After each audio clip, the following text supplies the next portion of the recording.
Hi friends, మీరు బహుశా నన్ను బయట ఎక్కువగా చదవచ్చు. ఓన్లీ బాత్రూమ్లో వస్తేనే కలవడానికి కుదిరిద్దండి. ఇప్పటి నుంచి నేను బాత్రూమ్ సీట్కి అతుక్కొని కూర్చొని పోవచ్చు. మ్యాంగో సీజన్ కదా, మనం ఎందుకు మ్యాంగో దోశ ట్రై చేయకూడదు అనిపించి ఈ వీడియో చేస్తున్నాను అనమాట. చివరి వరకు చూడండి. ఇలాంటి పిచ్చి పిచ్చి ఐడియాలన్నీ ఫస్ట్ మా హస్బెండ్కి వస్తాయి. మా హస్బెండ్ దగ్గర నుంచి నాకు వచ్చినట్టున్నాయి. అందుకే ఈ మ్యాంగో దోశ ట్రై చేయడానికి గల కారణం ముఖ్యమైనవి మా హస్బెండ్ కాబట్టి తనకే పెట్టాను. ఈ దోశని ఫస్ట్ ఎవరికి పెట్టాలంటే ఎవరికి వద్దు చేయాలి, హస్బెండ్స్కి పెట్టాలి. వద్దు వద్దు, నాకు వద్దు, బాగా ఎక్సైట్మెంట్ ఫీల్ అవుతుంది. నాకు వద్దు. నేను బాత్రూమ్కి వెళ్ళలేదు చేయ ప్లీజ్.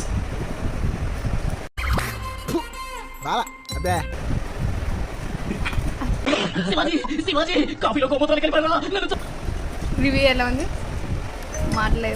మాట్లాడుకోవడం నాకు తెలిసిన బాత్రూమ్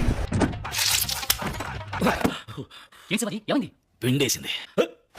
నుంచి నేను బాత్రూమ్ సీట్కి అతుక్కొని కూర్చొని పోవచ్చు. తిన్న తర్వాత బాయ్ ఫ్రెండ్స్.